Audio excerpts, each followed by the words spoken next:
Good morning again for those joining us early this morning. We're going to get started in just about one more minute.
All right, good morning, everyone, and welcome to the Invasive Mussel Collaborative Webinar, Lessons Learned from Recent Open Water Applications and Field Trials of Zequanox.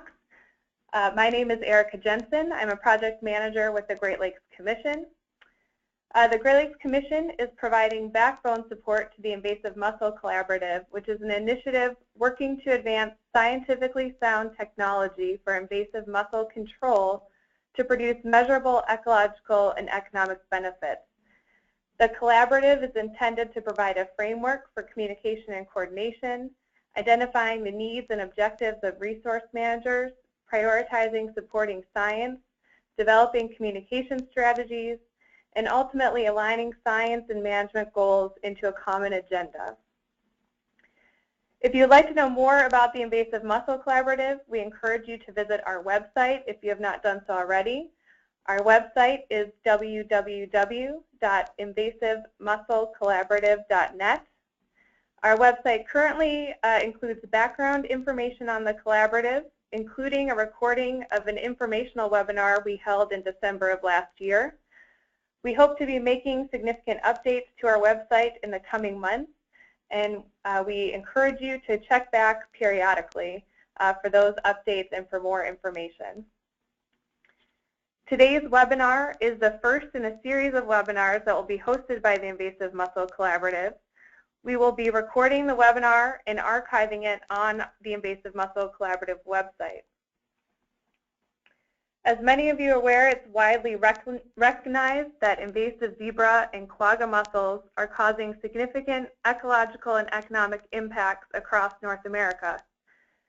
Recent advances in biocontrol technology represent an exciting potential technique to manage invasive mussels. However, knowledge and understanding of how to apply these techniques, their results and effectiveness is still limited.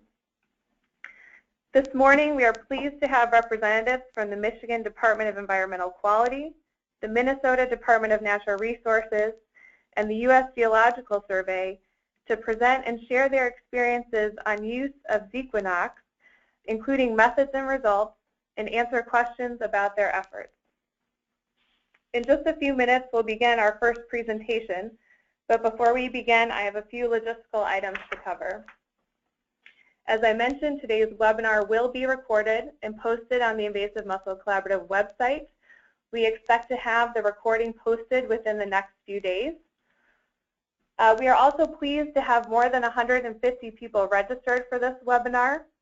And due to the large number of people participating, all attendees' lines, phone lines, audio lines are on mute.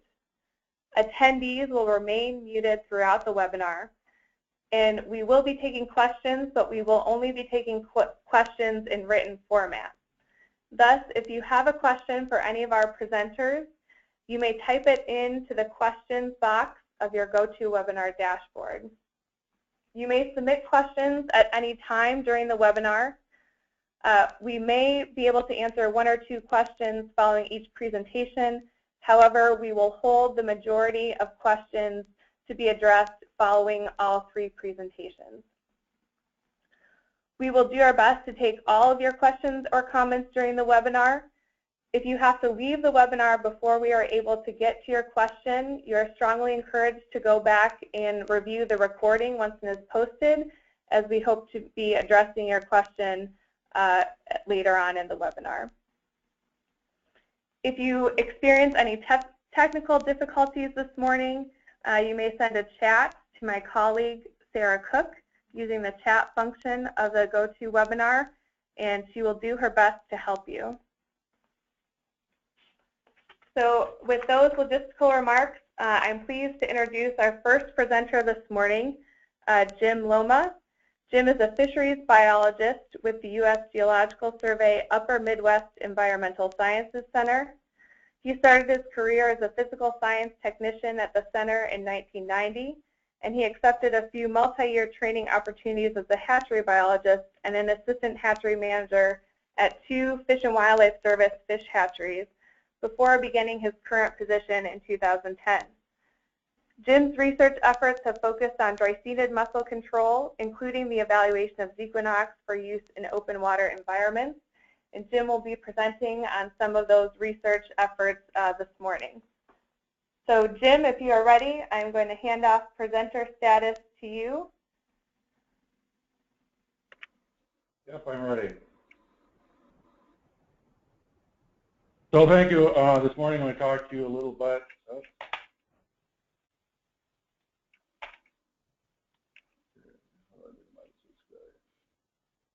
We can see your screen, Jim. You see that? How do I get rid of this guy here? This goes in. Nope. Can you see this panel here? I'm assuming. Oh, nope. We only see your slide. Oh, okay, good. Then I'll continue on. Sorry about that. So talk to you a little bit today about our work over the past few years about the application of Zequanox and also the assessment of it. Okay, let's go. There we go. So first off, I'd like to acknowledge the many partners that we've had over the several years that we've been working on Zequanox. They were integral to getting our work done.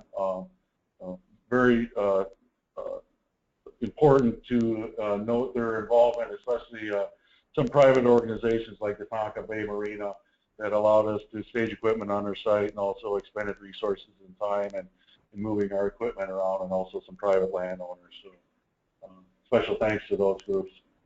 A little bit of the outline about what I'm going to talk about today. I'll touch on some of our earlier work, non-target animal studies, a variety of different studies from laboratory, mesocosm, and also a mobile lab study. Then I'll move into some of our efficacy and application studies that were done in the field using our mobile lab and also field enclosures. A couple of ongoing studies that we have going on with Zequanox.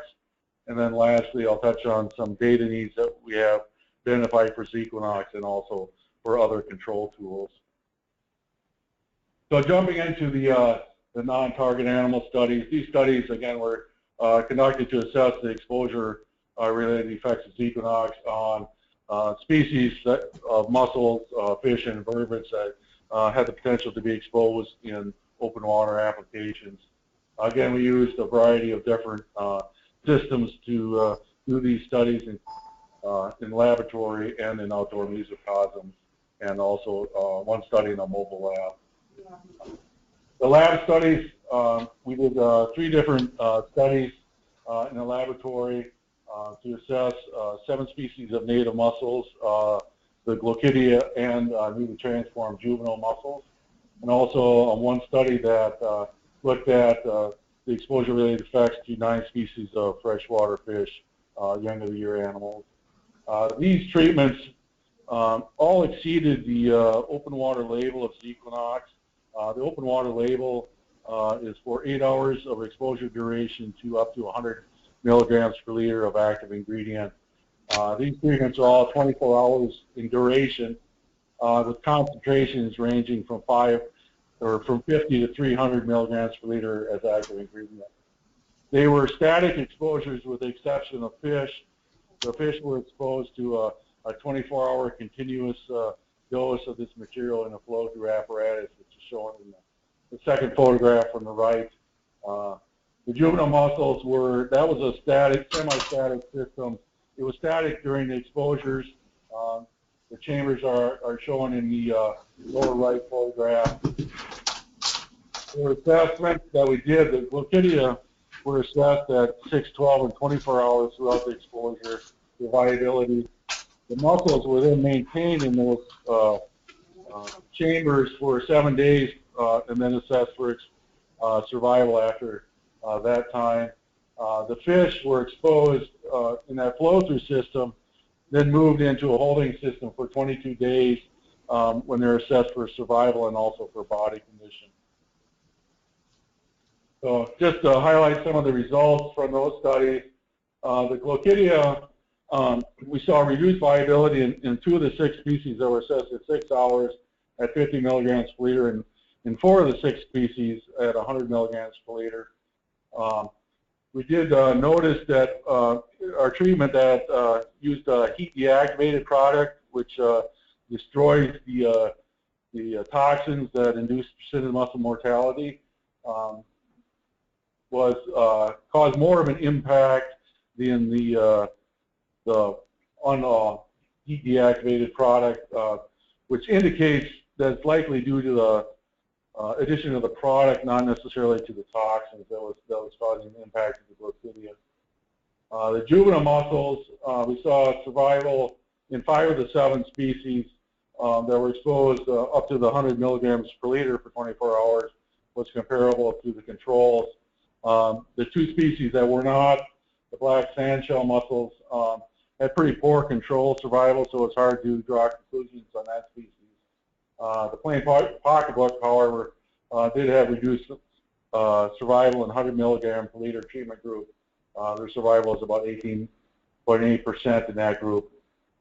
The fish in the 24-hour continuous dose exposure had a wide variation in response. The LC50 values range from a low of 8.9 milligrams per liter for lake sturgeon, 177 approximately for walleye, and we couldn't even calculate a LC50 value for bluegill because we did not have mortality that exceeded 20% in any of the treatment groups. As you can see on the bottom of the screen, there's some notes for or references, citations for publications that are on this work. That'll all be published on the collaborative website, so you don't need to write that down. Moving into the outdoor mesocosm studies that we did with our non-target animals, we did 3 different tests in our outdoor system. These were 1,000-liter tanks that were supplied with well water. These exposures were consistent with the open water label and the fact that they were an 8-hour exposure duration and concentrations from 0, 50, and 100 milligrams per liter. The 3 studies included 1 study that looked at 2 species of aquatic invertebrates, adult amphipod scuds, and some burrowing mayfly nymphs. 1 study that we exposed spawning fathead minnow adults to Zequanox and allowed them to spawn then after that. And then we also exposed newly deposited eggs to Zequanox. The assessments that we did on those, the invertebrates were assessed 72 hours after exposure for survival. The fathead minnows, we used a variety of different assessments, including survival of adults that were exposed, the egg deposition from the adults, the egg hatchability, and also the reproductive success of the F1 generation. Before I move into results on that, I'll touch on the mobile lab study that we did. In that study, we exposed 7 species of subadult and adult animals, native mussels, to the Zequanox in 350-liter replicated tanks that were supplied with river water. There were static exposures of 8 and 24 hours of duration. 0, 50, and 100 milligrams per liter. Those animals after exposure were maintained in cages within the river for 30 days before being assessed for survival. We also took samples for histological examination to see if there's any sublethal effects. To touch on the results of those various studies now, in the mesocosm trials, we didn't see any significant effect on the survival of invertebrates. We also saw no effect on mortality to the fatted minnow adults and no impact to the egg deposition or hatchability. And all of the F1 generations from those two fatted minnow trials have now spawned this summer. The mobile lab study where we exposed the native mussels, subadults and adults, the 30-day survival on those animals all exceeded 95% regardless of the exposure duration or the treatment concentration. And histopathology did not observe any differences between the mussels in the high treatment concentrations and the control groups. Moving into the field studies, these studies we did a variety of different studies to assess the efficacy of Zequanox for controlling Drusinid mussels, and also to evaluate the potential use of subsurface application to reduce the amount of Zequanox required during treatments. We used 3 different test systems to do these studies. The first being our mobile lab study, where we have these 350-liter tanks, as shown in the upper left photograph there. Then we had a study where a couple of different studies where we used 2¼ square meter in-lake enclosures. That's in the bottom right photograph. And then last summer we did a study in Lake Minnetonka where we moved up to some 27 square meter enclosures that were in the lake. Those enclosures were all in about 4.5 to 5 feet of water. We did a couple of different application techniques. A whole water application where we applied the material in a stock solution and mixed it throughout the entire water column. And also subsurface applications where we injected a Zequanox concentrated stock into the water column to try and create a stratified treatment layer in the lower portion of the water column. The concentrations in these studies were analyzed by spectroscopy and compared to a standard curve. The assessments that we did in these studies utilized a variety of techniques, including zebra mussel survival. We allowed zebra mussels to adhere to the substrates shown in the upper 2 photographs. Those substrate pans were placed in the mesh bags and placed in the treated areas. After the treatment, they were maintained in the lakes for 30 days before being assessed for survival. One of the studies that we did in the 2¼ square meter enclosures, we looked at the efficacy of Zequanox treatment for removing adhering Drusinid mussels. So we looked at on native mussels. So we looked at colonization pre and post treatment on those mussels shown as shown in the middle 2 photographs. We also looked at in those smaller in-lake enclosures the density of zebra mussels adhering to rocks in the treated areas pre and post treatment. And in the study that we did last summer in the larger in-lake enclosures, in addition to the survival on the substrates, we also placed these multi-plate samplers shown in the bottom left to assess colonization pre and post treatment in the treated areas. So the results that we saw in those field trials, in the lab study, in the mobile lab study, in the tanks, we saw zebra mussel mortality ranging from 82 to 99%. In the treated groups, regardless of the treatment concentration or exposure duration, we did 3 exposure durations from 6, 9, and 12 hours. And we were able to maintain subsurface concentrations near the target concentrations in those trials, which led on to some of the open water enclosure trials.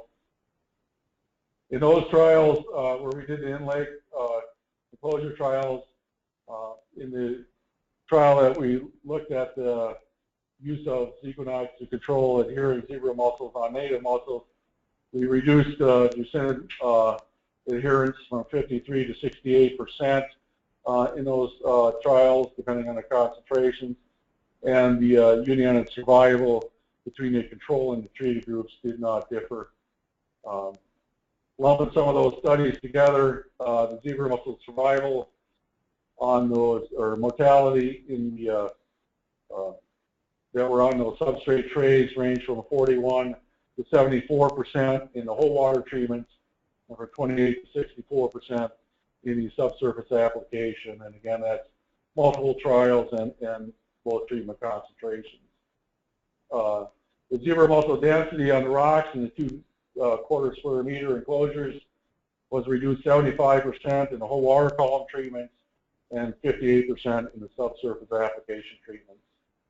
The biomass on the multiplate samplers that we did last summer is still pending, so we don't have results to show you at that time for this.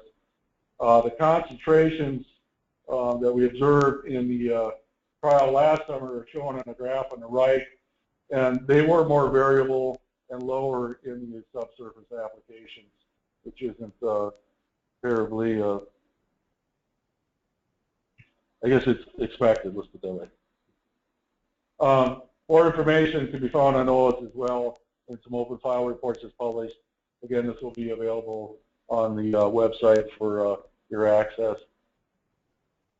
The ongoing studies that we have now with Zequanox at UMass include an early life stage fatted minnow fry exposure to complete that life cycle of those animals.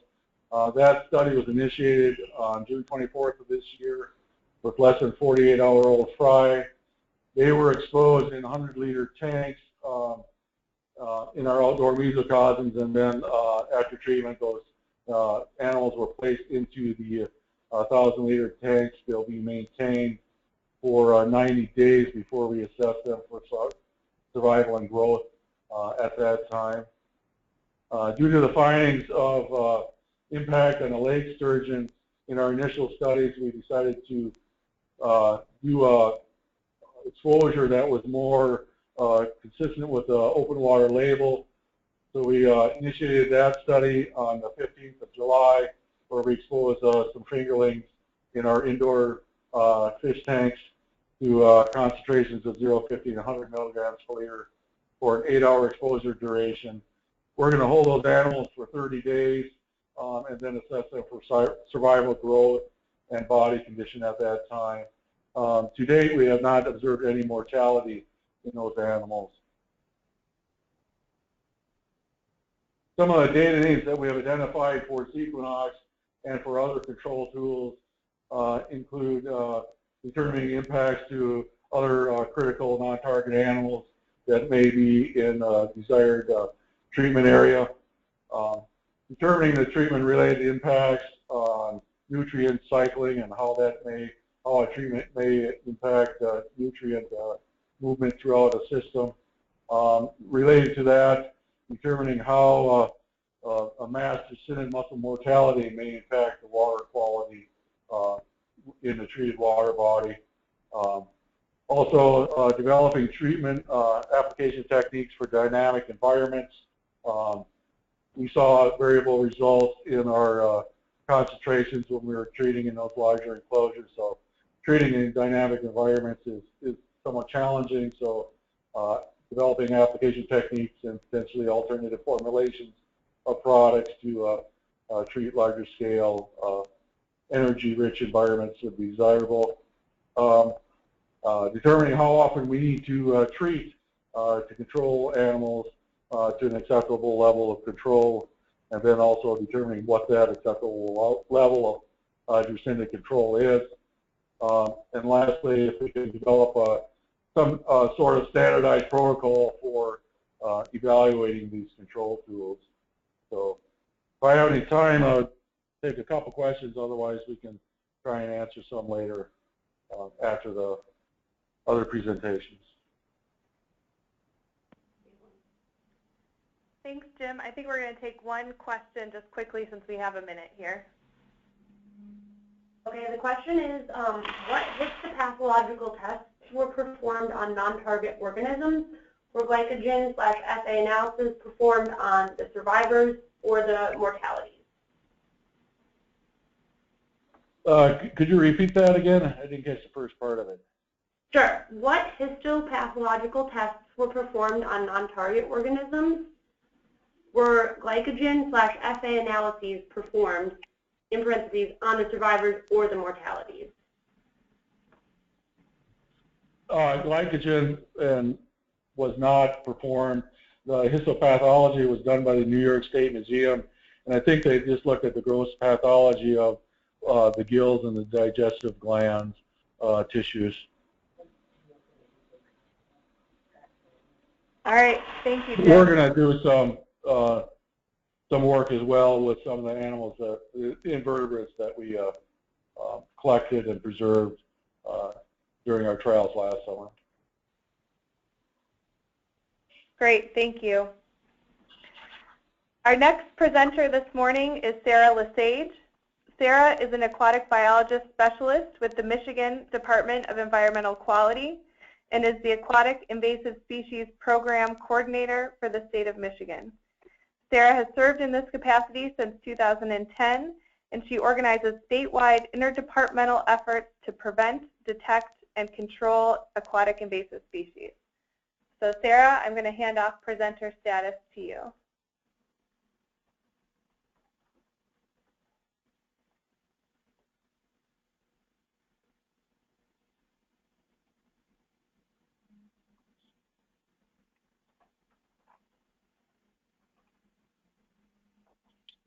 How's that working, Erica?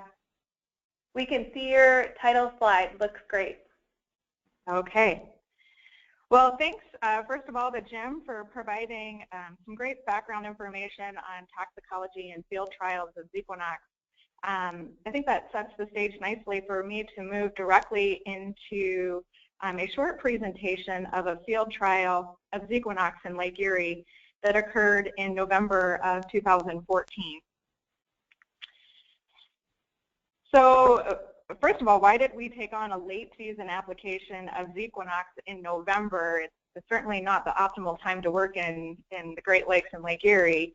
But think back to August 2014 when microcystis blooms near Toledo caused a do not drink order to be placed on the drinking water of 500,000 residents. Harmful algae blooms are a big concern, especially in Lake Erie, since they can create these taste and odor issues and potentially unsafe conditions for drinking water, in addition to affecting recreation and aesthetics. This is an image on the top there of Lake Erie last year. Multiple factors contribute to these harmful algae blooms, primarily nutrient inputs and internal loading, but zebra and quagga mussels' ability to selectively feed can create conditions that may support harmful algae blooms. The mussels are able to selectively reject food items while filter feeding, including toxin-producing microcystis, which can create those conditions that support the growth and proliferation of microcystis blooms. There's much we need to learn about zebra and quagga mussels food web linkages, especially in the lower food web, where mussels' effect on nutrient cycling in the algal community can be complex. However, we need to remember and consider the role of invasive mussels in harmful algae blooms. At the same time last year, successful Zequanox treatments in Minnesota were publicized in inland lakes, as well as the announcement in June of last year from the United States Environmental Protection Agency approval for the registration of Zequanox for the control of zebra and quagga mussels for recreational and environmental restoration in open waters of lakes and reservoirs.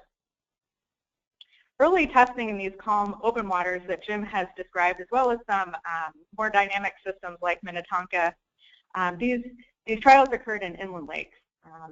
And the evaluation of Zequanox to either the benthic layer or whole water column treatments, mostly focused on the use of a 5% Zequanox stock solution.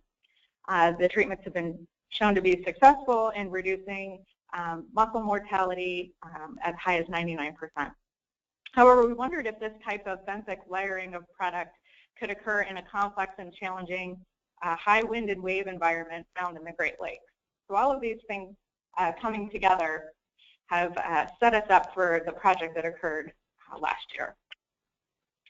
The project objectives were to evaluate the application methods for Zequanox use in the Great Lakes. So how can we deliver the product to a bentho? And also to determine the ability of a concentrated stock solution to Zequanox to maintain a benthic treatment for about 6 hours. The 6-hour target was determined to be a good contact time from other work on developing procedures for treating power plant intakes that was conducted, I think, by Marone Bioinnovations and USGS. The third objective was to monitor turbidity, conductivity, dissolved oxygen, and pH during the treatment to identify any impacts to water quality. I noticed that measuring product efficacy is not one of the objectives for this project. The purpose of the project was focused on application technique. Product efficacy and non-target effects were outside of the scope of this project, but was covered by work done by Marone Bioinnovations, USGS, Minnesota, and Illinois DNR, and others.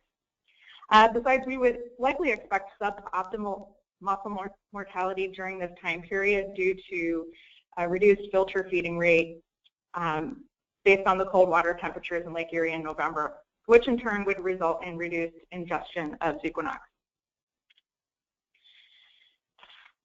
So the project team, you can see on the bow of the boat, I'm not sure if that's Megan Weber. She was the project lead from Marone Bioinnovations. In the water, you can see Jason Brookstra from PLM Lake and Land Management Corporation.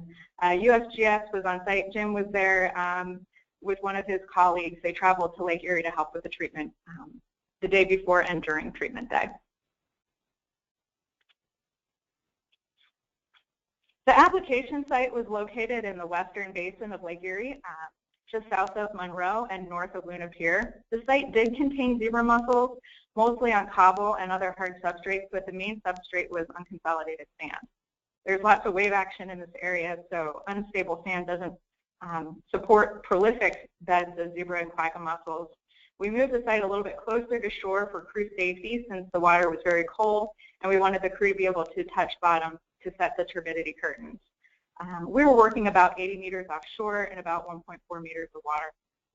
The control location was designated with a buoy approximately 35 meters outside of the treatment area. Here's a schematic of the turbidity curtain that was used to create the enclosure for the treatment. The day prior to treatment, the team installed the barriers around the treatment area, adjusting the shape and depth of the treatment area to about 27 meters by 27 meters. We were in about 2 meter depth due to high wind and resulting rough wave action. The turbidity screen was provided by Marone Bioinnovations. As you can see, there's floating baffles on top. The turbidity screens were secured to the benthos with sandbags and cinder blocks.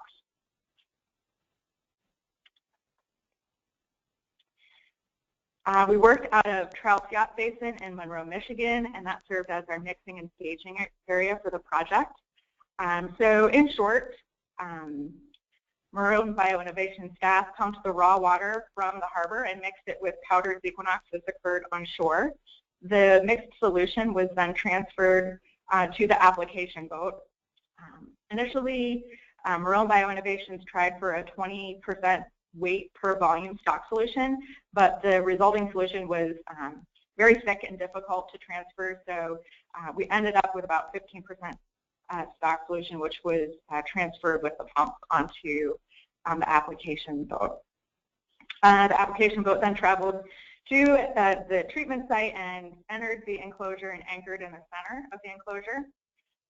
PLM Lake and Land Management staff deployed a drop hose system with 4 injection points from the boat to the edge of the barriers. The drop hoses were adjusted to deliver the product to the bottom of the water column, and the product was continuously pumped through the drop hose system while circulating around the treatment area. Application of the product took about 20 minutes, which was equal to about 3 passes of the hose system over the area. So you can see here in this image, drop hoses are located at each of the orange. Those are actually life coats marking where the drop hoses are. As you'll notice in this picture, the weather really cooperated on the treatment day. We couldn't have hoped for calmer waters in November. We had maybe 1 to 2 foot waves.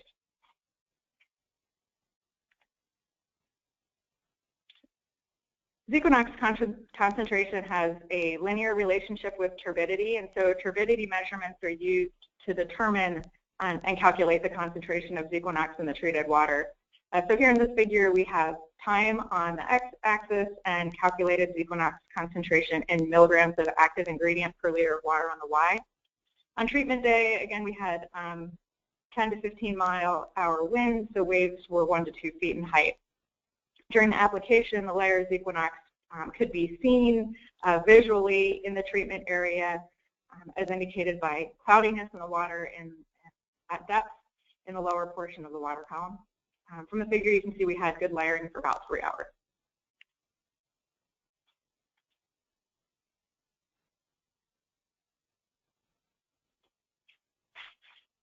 Water quality monitoring was established at 4 midpoints along the edges of the treatment area. One additional station, again, was an untreated control site. Temperature, pH, turbidity, and conductivity, dissolved oxygen measurements were taken from the bottom, middle, and surface at each station. Readings were taken prior to treatment, immediately after application, and every 30 minutes for the first 2 hours after application, and then approximately every hour thereafter until dark. And then once again, measurements were taken the following day. Temperature, CO, conductivity, and pH were similar between the treatment sites and similar between depths, also similar to the control site during the monitoring period. Results were within the expected ranges for this time of year in Lake Erie, so we didn't see a big DO sag or changes in pH or conductivity. There were slight differences in conductivity recorded between the treatment and control site, both prior to and during the Zequanox treatment, but this was likely due to the placement of the barrier on the treatment site.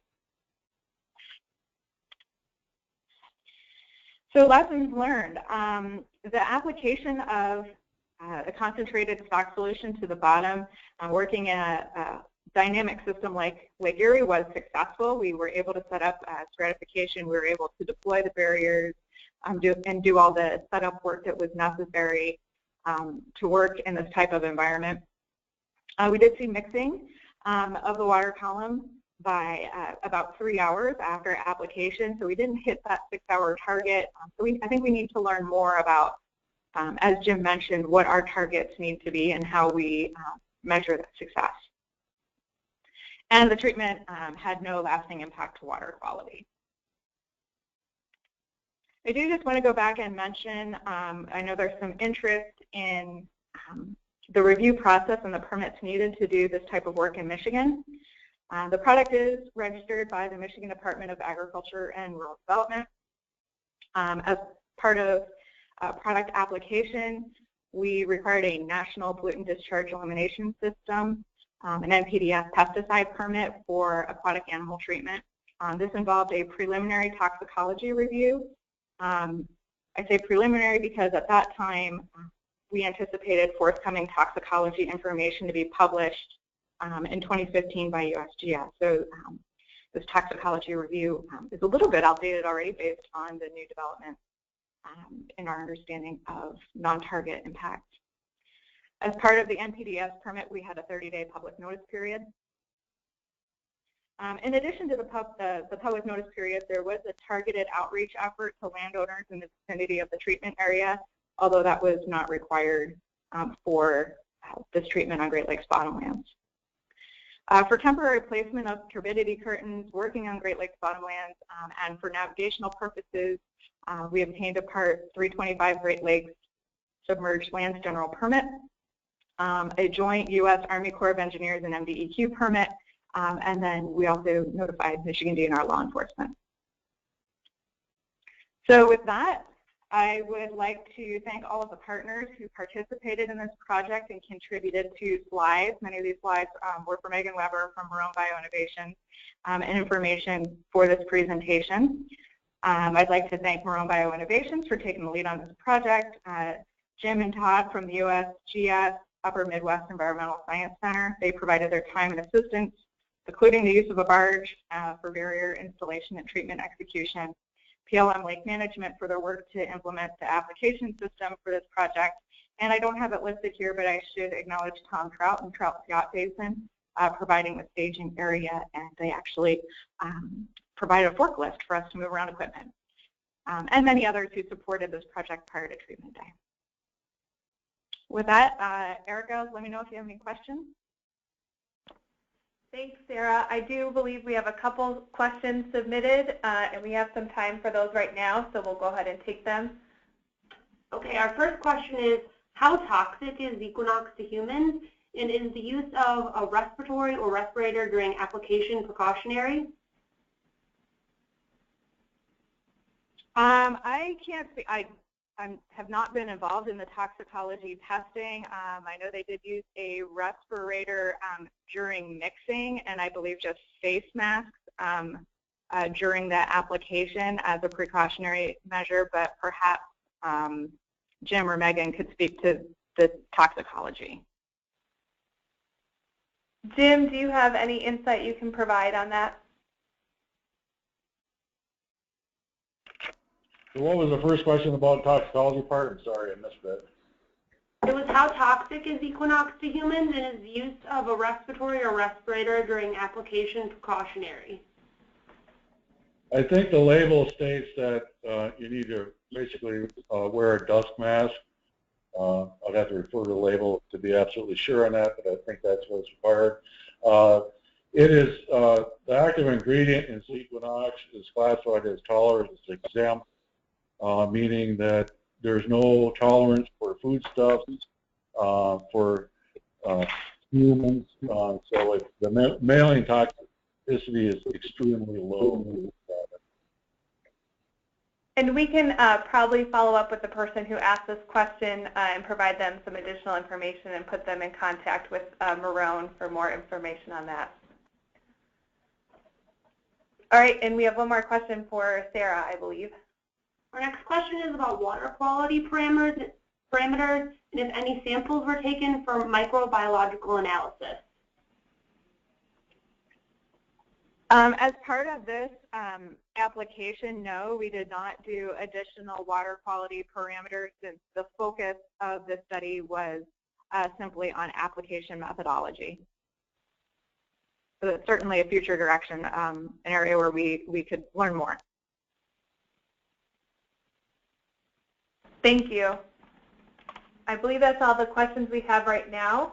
So we will move on to our final presenters of the morning, Keegan Lund and Kylie Bloodsworth. Keegan and Kylie are invasive species specialists with the Minnesota Department of Natural Resources.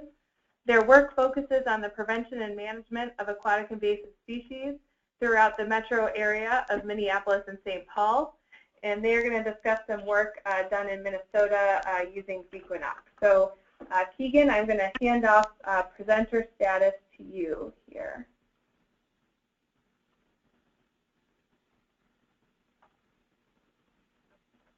Mm-hmm.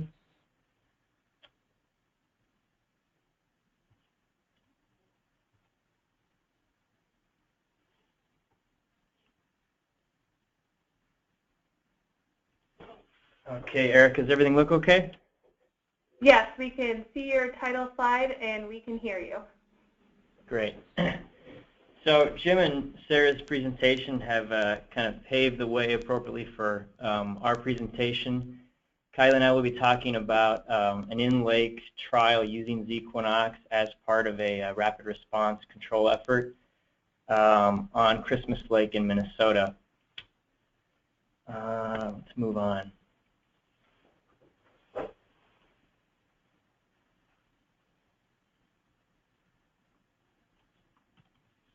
Yeah, we're frozen, so one moment.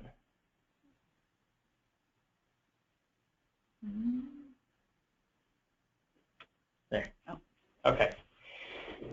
So Christmas Lake is a lake outside of the metro area in the Minneapolis-St. Paul area, and we'll be talking about the infestation today and the DNR and others rapid response efforts to in hopes to eradicate the isolated population of zebra mussels in that lake.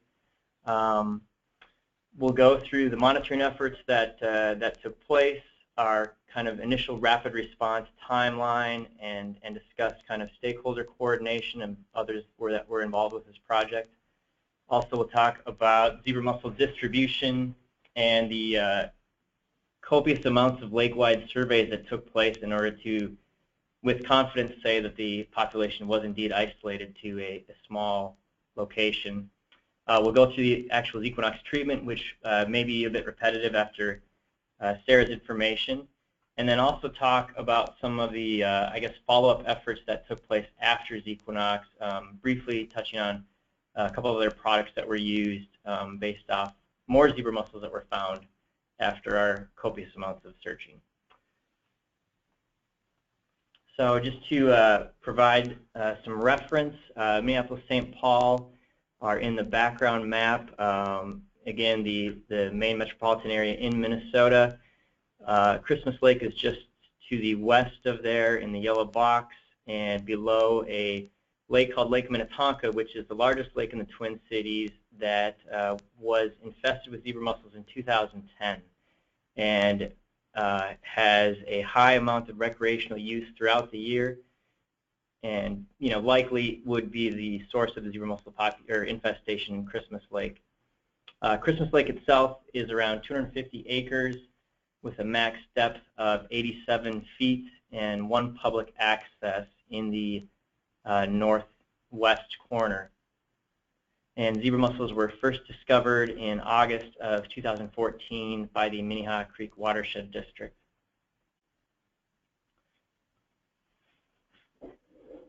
So one thing to point out, I think, with this presentation is these rapid response efforts would not have taken place without all the partners that were involved. Specifically, the Minnehaha Creek Watershed District has a very active aquatic invasive species early detection monitoring program. They have 2 full-time staff and 1 intern, and they survey basically the majority of their lakes every summer, at least once or twice, doing baseline lake-wide surveys, veliger tows, and really a lot of in-lake snorkeling. And they're not just looking for zebra mussels, they're looking for all aquatic invasives. So again, as said before, the zebra mussels were first found August of 2014, actually August 16th, by the Watershed District. They were first found on a settlement sampler, which was attached to the public access dock. August 18th, the DNR confirmed the infestation and performed some initial surveys with the Watershed District.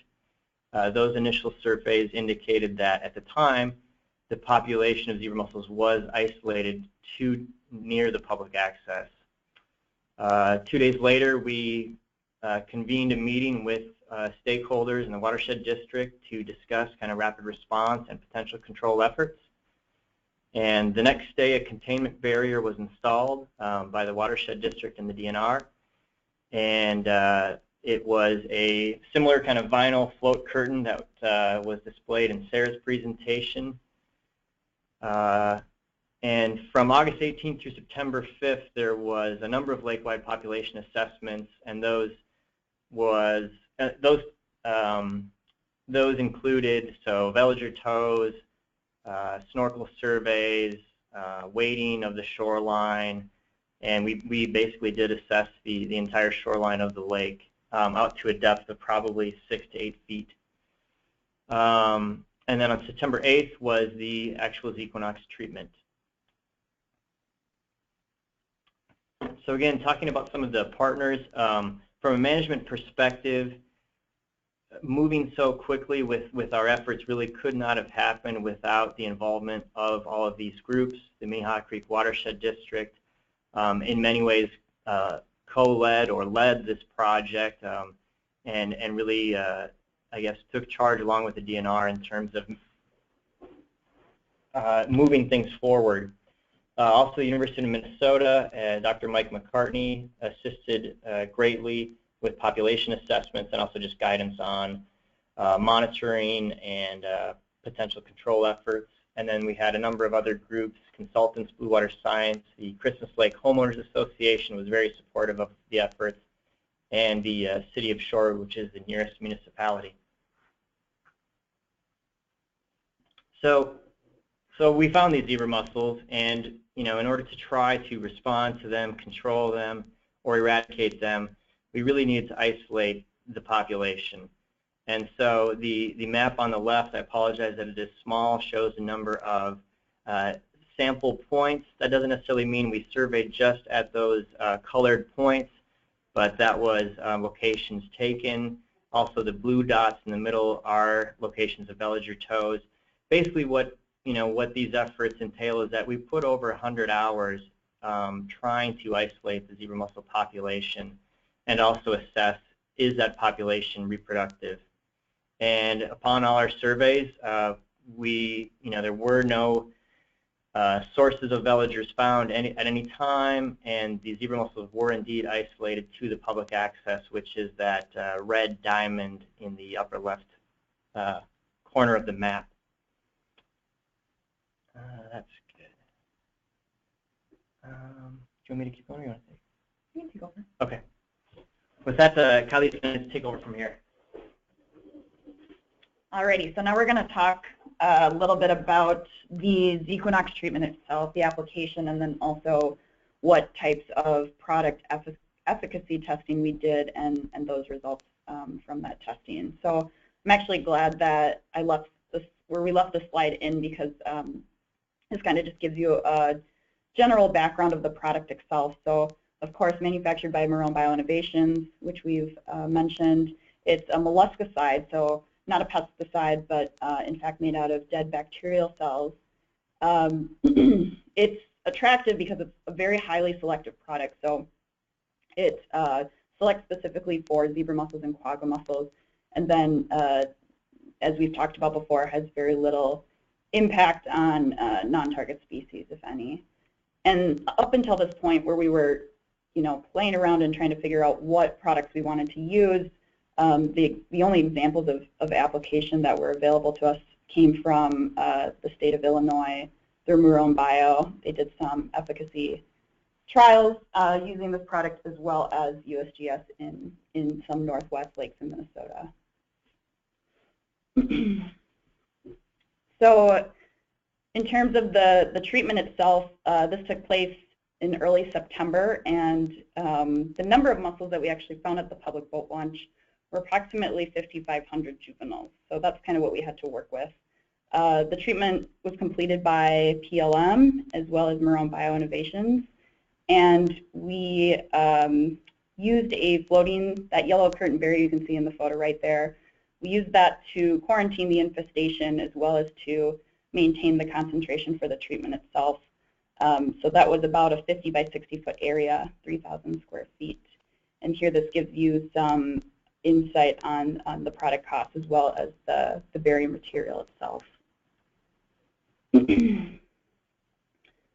So as Keegan mentioned, we wanted to develop some sort of monitoring protocol. This really was sort of the first real-life application of using this product in a real-life situation. So we wanted to make sure that we documented as well, in addition to adding on to the knowledge that we already had about product efficacy. So in collaboration with the University of Minnesota, we developed a pre- and post-treatment monitoring protocol. And this outlined looking at the concentration of the products within the lake, as well as recording the number of zebra mussels that died, so zebra mussel mortality. And we did so in two fashions. We wanted to look at zebra mussel mortality in the lake itself, so actually at the treatment site. And so this is a photo provided by Marone, where you have these colored cubes made out of plastic mesh. And so it's just a way to monitor zebra mussels and keep them all in one concentrated area as you're doing this type of experiment.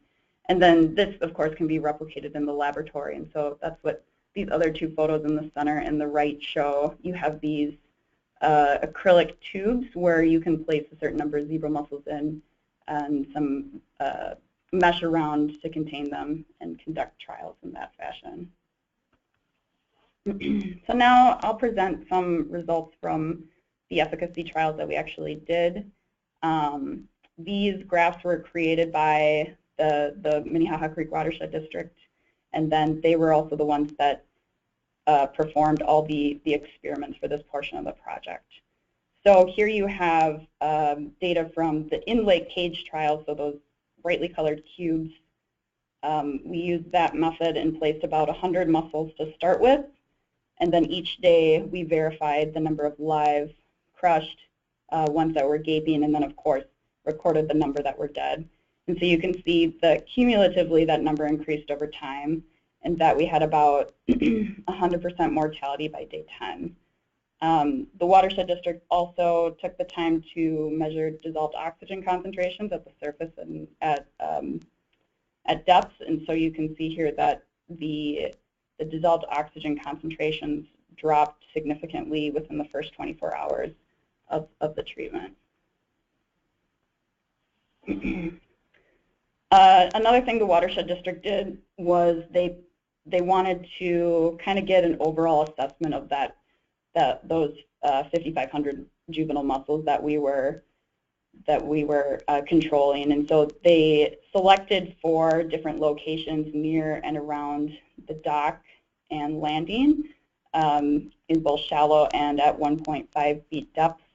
They counted about 50 at each of their 4 sites after the treatment and documented the number of dead versus alive. So it's just taking a subsample of the actual population within the treatment area. And here the blue line, you can see that similar to the caged results, they found mortality at about 100% by day 11. And in addition to that, they saw similar results with the dissolved oxygen. So finally, for the aquaria testing, they set up 3 control tanks and then 3 treatment tanks, used those acrylic tubes. They placed about 50 mussels within each of those tubes and dosed those treatment tanks accordingly. Here we see that 100% mortality was achieved by starting day 7 for some of the tanks, and by day 10 for all 3 of those tanks. Again, they measured dissolved oxygen, and there was no mortality found in the control tanks. So just to kind of summarize the use of the product of Zequanox, we've seen through applications outside of Minnesota and with other organizations, as well as our observations, that this product is extremely effective. In our trials, both in the laboratory as well as out in the field, we saw 100% mortality achieved around day 10. And then in addition, this product is highly selective towards zebra mussels. We saw no negative impacts to non-target organisms within the treatment area. Another strength of this product is it has no regulatory restrictions.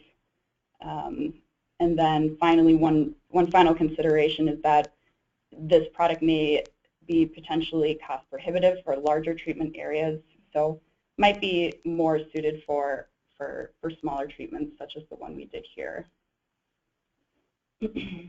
So in addition to the treatment, the Zequanox treatment, we have also done several other treatments on Christmas Lake to date, and I won't go into any detail about them, but would be happy to take any questions if there are specific questions. But using other control methods, specifically pesticides, EarthTech QZ is one of them. It's a copper-based product, and then also muriate of potash, which is potassium chloride. And similar to Zequanox, both of these products are extremely effective as well as selective towards zebra mussels as well as quagga mussels. So with these efforts, we did similar monitoring protocols. We looked at concentrations within the lake, and then also measured efficacy in cage trials as well as in laboratory trials. During the application itself, we also used a treatment barrier to contain the infestation as well as to maintain concentrations of these products.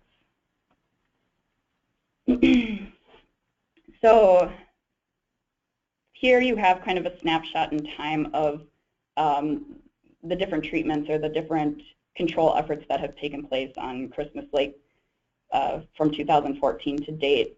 And so here you have the small black box that shows where the Zequanox treatment took place near the public boat launch, that 3,000 square foot area.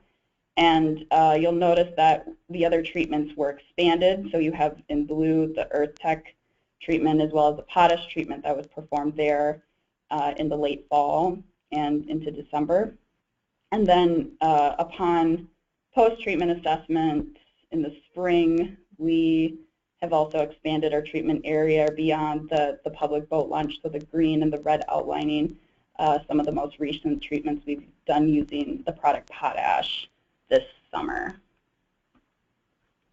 So in summary, Keegan, emphasized a lot of these as very important and sort of essential pieces for doing such a type of control and rapid response efforts. So the early detection monitoring performed by the watershed district was crucial. The extensive as well as early population assessment to really target, what we have here. Are zebra mussels widespread? Are they reproducing in the lake? And then what types of control efforts do we have in our pocket to use? One sort of head scratcher that we're still trying to figure out is how big do you actually go with the treatment area? If you recall the previous slide that I showed you with those different treatments that we did, we continued to do treatments because there were always zebra mussels found outside the treatment that we did. So we continued to extend or expand our area. So that's something that we still need to try and tease out. Other important sort of learning experiences we had were it's sometimes difficult to monitor both concentration as well as mortality in lake settings. So experiments are extremely easy to do in laboratory settings, but sometimes the cage trials don't always work out how you want them to do. So things like field measuring equipment to monitor the concentrations of the products were extremely important. The use of a curtain barrier to not only contain the infestation but also maintain those concentrations. And finally, the cage trials will show you sort of a real-life example of what's happening in terms of mortality. Post-treatment, pre- and post-treatment monitoring protocol was essential to have that standardized.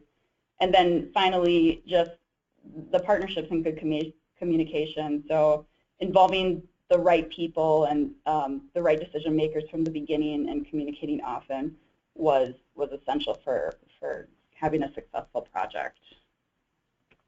So with that, I don't know if we have any time to take some questions, but we're available to do so. And Keegan and my email are listed at the bottom of this slide right here, and so feel free to contact us directly if you have additional questions beyond this webinar.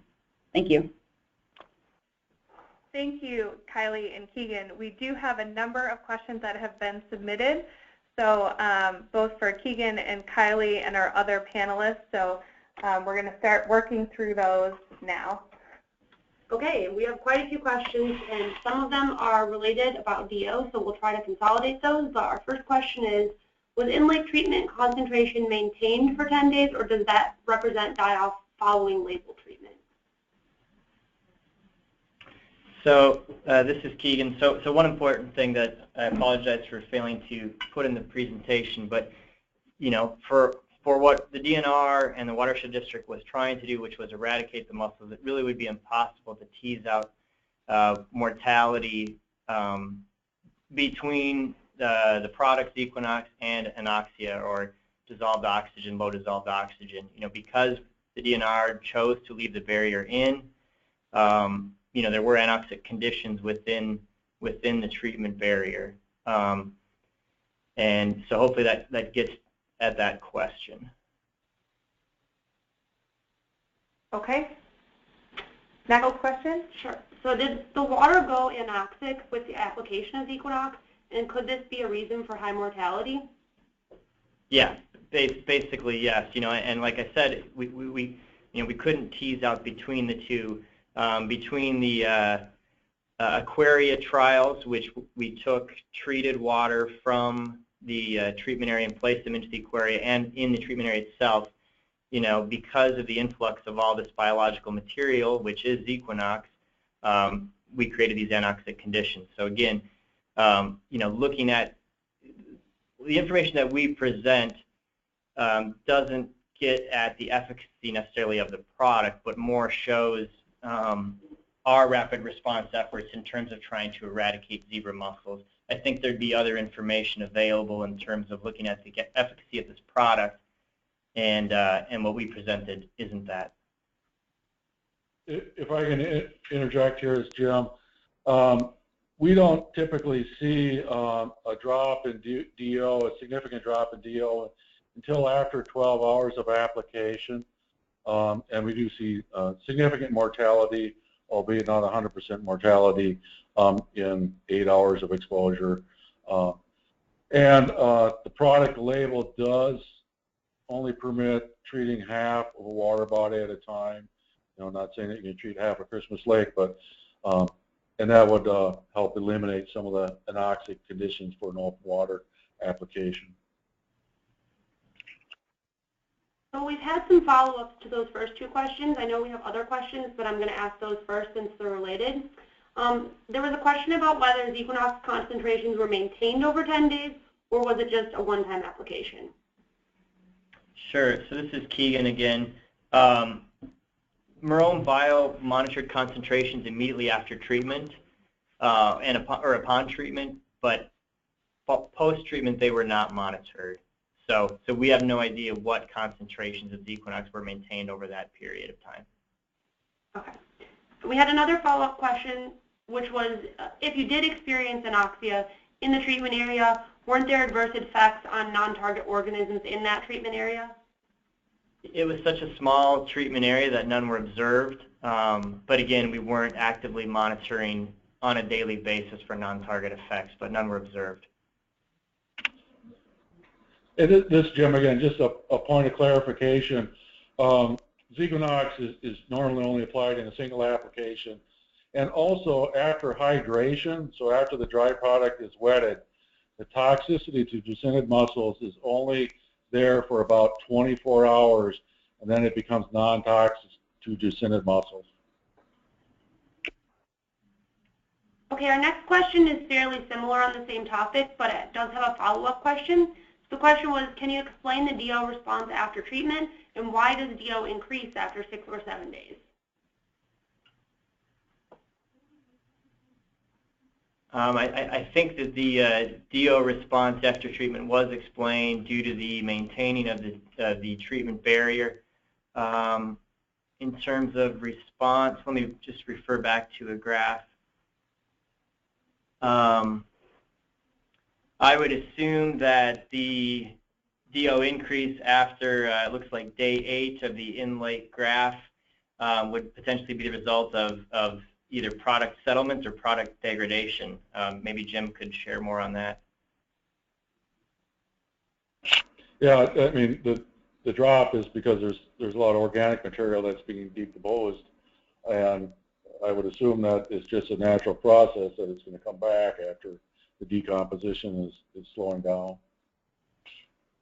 This is Kylie, and I know that they measured the dissolved oxygen at the surface as well as the depth, and I would have to look back at the data to see if that was an average of the two. So potentially, depending on what environmental factors there were, such as wind and mixing, that might have attributed to the increase depending on what days that those were at the end of this trial. So.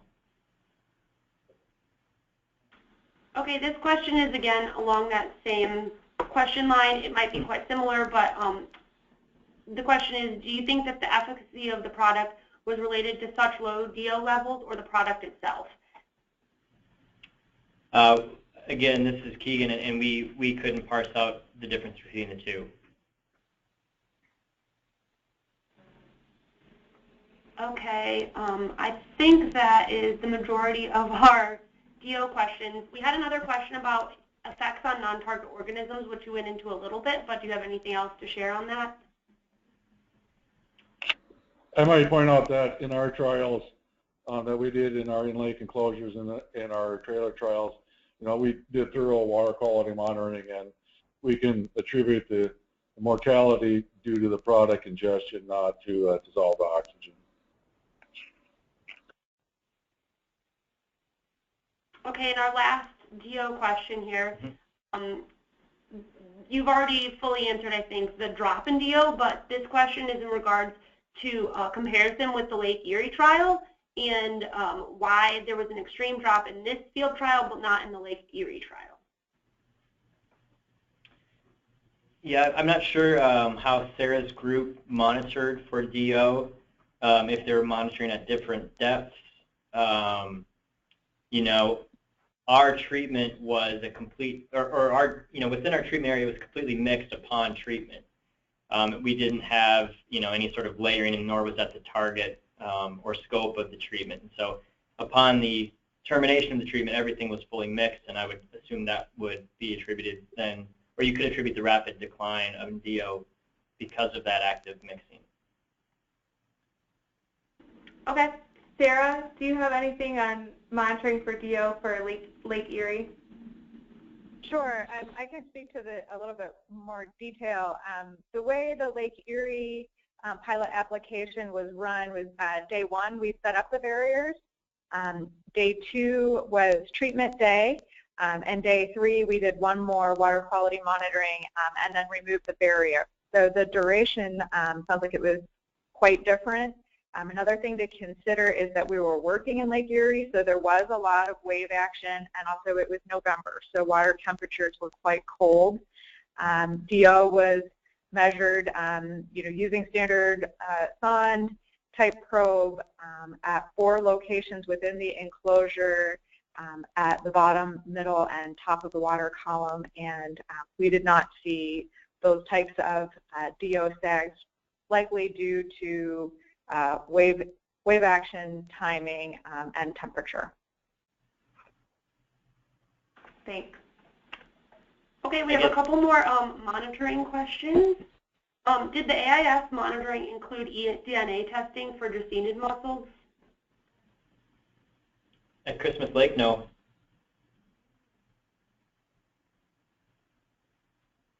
Okay. We have another question about native mussels and if there were populations of native mussels in the lake, and if so, how were they dealt with, and do you have any suggestions for other rapid responses from your experience? Sure. So there was, there was one native mussel found within the Zequanox treatment area. That mussel survived. The other treatments that were performed following our Zequanox application was Earth Tech and potassium chloride. Christmas Lake has 3 species of native mussels, and within those treatment areas, the potassium chloride or potash is of course lethal to all mussels, and those mussels. What we did was we tried to remove and relocate the majority of those mussels beforehand. There was some, I guess, non-target related mortality to native mussels that were not removed and relocated.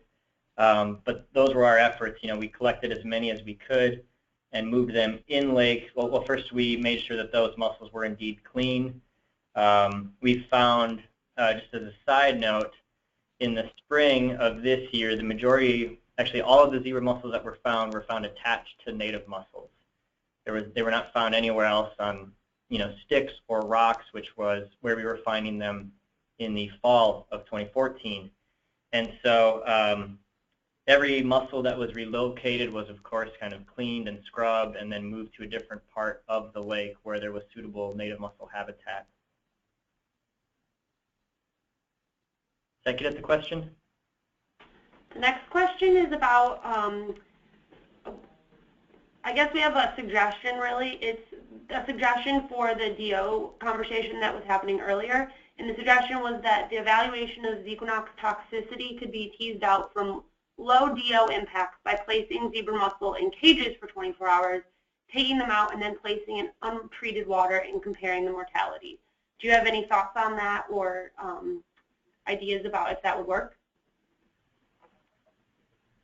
I'll let Jim tackle that. That's essentially what our mobile lab study did. We did 2 studies with our mobile lab, one in Lake Carlos, Minnesota, and the other in Shawano Lake in Wisconsin, where we had treated mussels in replicated tanks for 6, 9, and 12 hours of exposure at 50, 100 milligrams per liter. They were then, after that exposure duration, placed in a cage and maintained in the lakes for 30 days, and then assessed for survival after that time. So that's essentially what was done in that trial. And also in some of the in-lake enclosure trials, we did the same type of thing where we caged the animals and were able to determine a mortality rate because with the when we did density on rocks and also when we're going to do the biomass, when those animals die, they can slough off. So unless you actually contain them, you can't really get at mortality. Okay, I think we have one last question for Keegan, and then we have a couple questions for everyone, and then some specific questions for Sarah and Jim. So we'll just ask Keegan his last question here. So this is another mortality question, Keegan, and you answered this a little bit, but can you go into detail more about which species were monitored and how mortality was assessed? So in terms of species that were monitored for any of our, I guess, mortality assessments, it was only looking at zebra mussel related mortality. Again, this was a eradication, rapid response effort.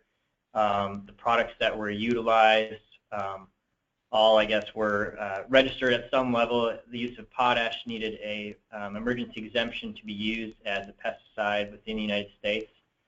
And the non-target issue really was of secondary concern for us at the time. Okay, thanks, Keegan. We have a couple questions here for the group, so feel free to answer if you feel like you have a great answer here. Our first question is, have there been any studies done with Zequanox and its effectiveness on quagga mussels in inland lakes?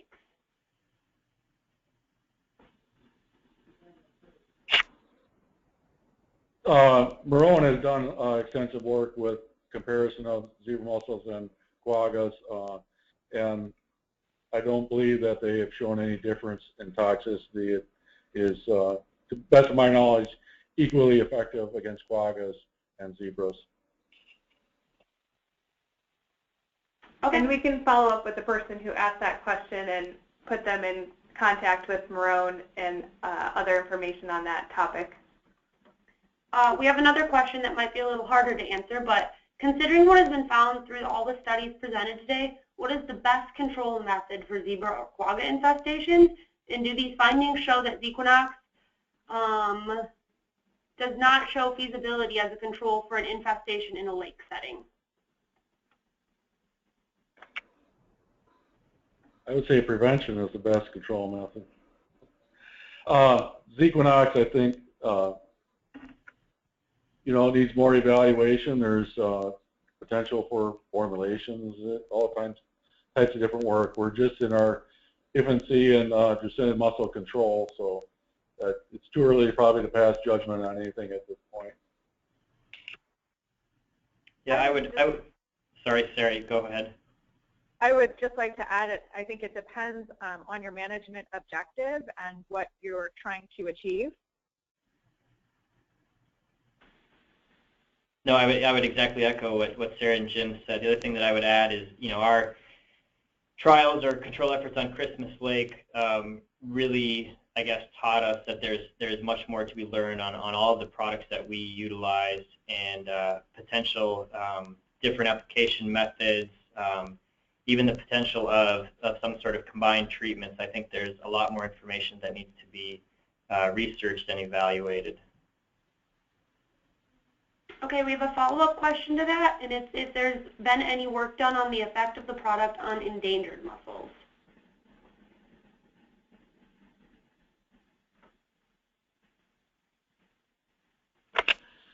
We did, some of our work was done with the Higgins eye, which is a federally endangered mussel.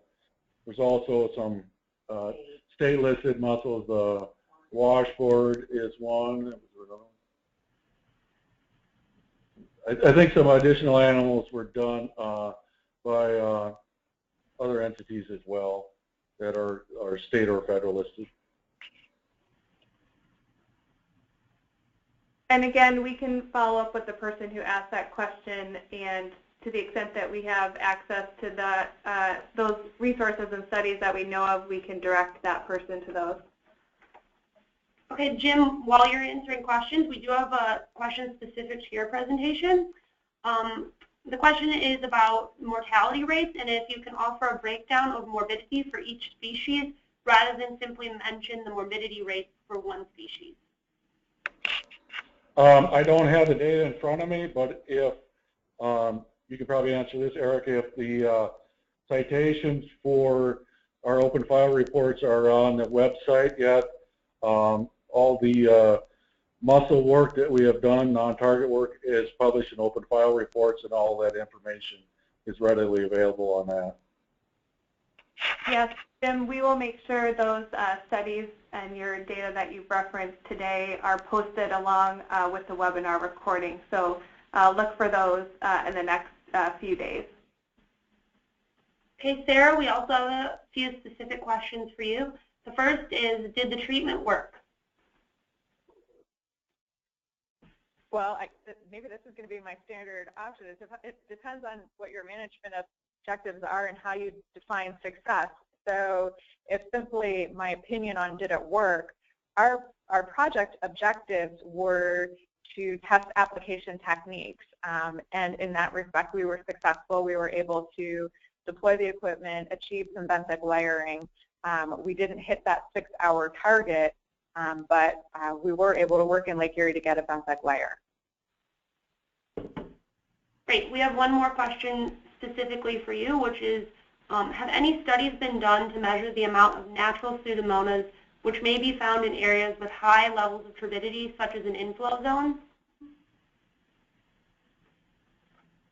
That isn't something that Michigan DEQ has been part of looking at. I don't know if Jim has any insight on that one. The work in Michigan was simply testing application techniques.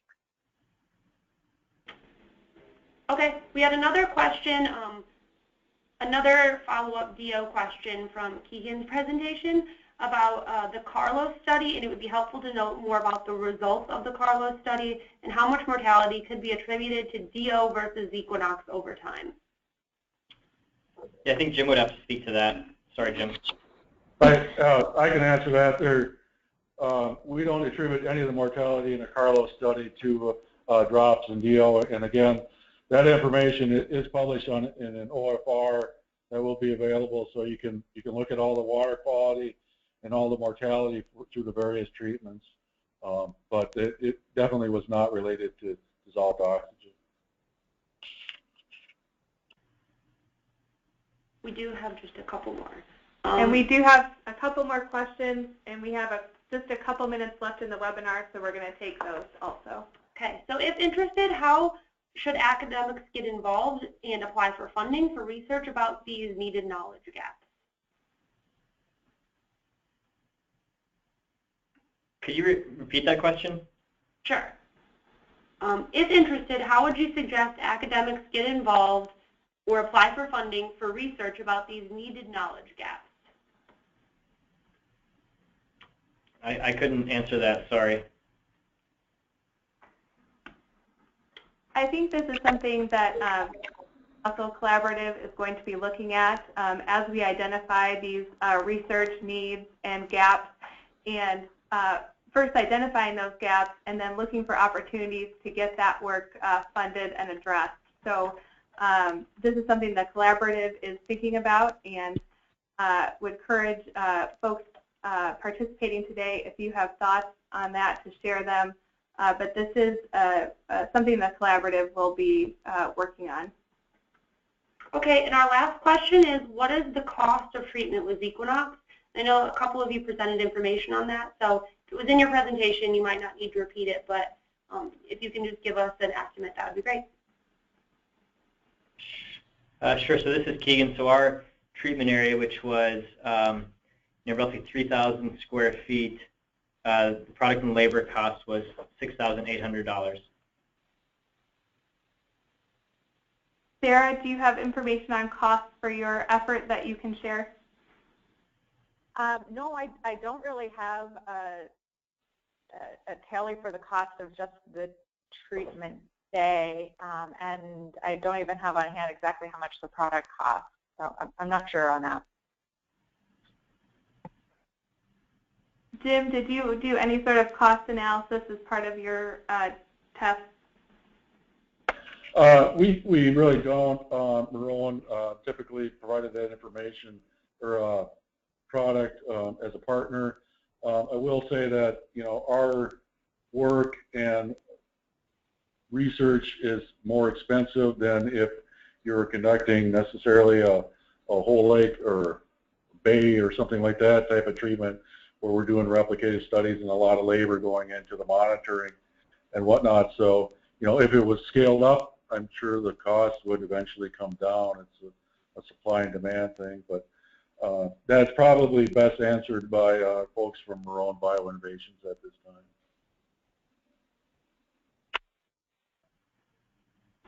All right. Well, I think we have reached the end of our questions, and I thank you all for your patience and interest as we work through all the questions we received today. I also want to thank our presenters for taking the time to provide that information and answer these challenging questions today. As a reminder, we have recorded this webinar, and it will be posted on the Invasive Muscle Collaborative website in the next few days. We will also be linking to those studies that Jim has mentioned. And as a reminder, our website is www.invasivemusclecollaborative.net. I would encourage you, if you have any additional follow-up questions or comments, to contact us at the Great Lakes Commission or any of our speakers today. If you have ideas for future webinar topics, you are also welcome to submit them to us at the Great Lakes Commission, and we will bring those to the collaborative for consideration. And once again, thank you to all of our participants and presenters today, and enjoy the rest of your day. Thank you all.